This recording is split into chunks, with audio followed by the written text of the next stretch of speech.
আসসালামু আলাইকুম সবাইকে। সবাইকে এই শুভ অপরাহ্নের কি বলবো শুভেচ্ছা আর কি। তো আজকে আসলে আমি ভিডিও বানাতে আসছি এইচএসসি 24-এর যারা স্টুডেন্ট আছো তারা কিভাবে তোমাদের অ্যাডমিশন জার্নি শুরু করবে সেটা নিয়ে। ঠিক আছে? তো সবার প্রথমে আমি কথা বলবো আসলে ইঞ্জিনিয়ারিং অ্যাডমিশন টেস্ট নিয়ে। ঠিক আছে? তো ইঞ্জিনিয়ারিং অ্যাডমিশন টেস্টটা কি মানে এইচএসসি রেজাল্টের উপরে অনেকাংশে ইঞ্জিনিয়ারিং অ্যাডমিশন টেস্টের প্রিপারেশন ডিপেন্ড করে, তাই না?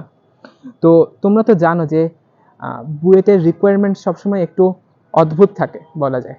তো 2018 সালে যারা এসএসসি পাস করছিল তারা 1,10,629 জন এ প্লাস পাইছিল। ঠিক আছে? এসএসসিতে। তো এইচএসসি যখন তারা পাস করে অটো পাসের মাধ্যমে, তারপর বুয়েট রিকোয়ারমেন্টস দিছিল যে 300-র মধ্যে 270 মার্কস লাগবে ফিজিক্স, কেমিস্ট্রি, ম্যাথে। ঠিক আছে? কিন্তু তোমরা যারা এইচএসসি 24-এ আইসা হাফ অটো পাস করছো, তোমাদের তো কেমিস্ট্রি, ম্যাথ আর বায়োলজি পরীক্ষা হয় নাই, তাই না?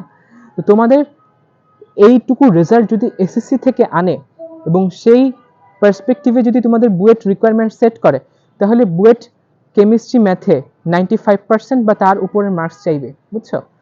কারণ দেখো, তোমরা 2022 সালে এসএসসি পাস করছো। 2022 সালে 2,69,602 জন এ প্লাস পাইছে, যেটা 2018 সালের এসএসসির রেজাল্টের প্রায় 2.5 গুণ।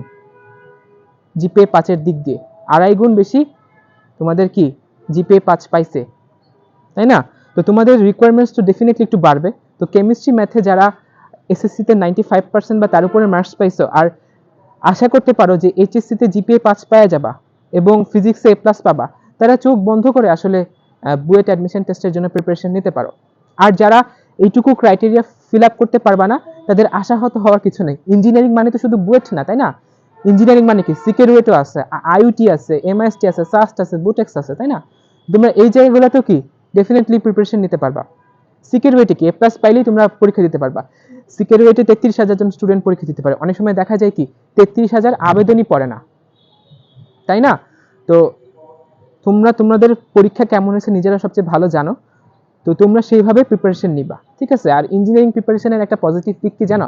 ইঞ্জিনিয়ারিং প্রিপারেশন দিয়ে তুমি ভার্সিটিও চান্স পেয়ে যেতে পারবা। ঠিক আছে? আলাদা করে ভার্সিটি প্রিপারেশন লাগে না।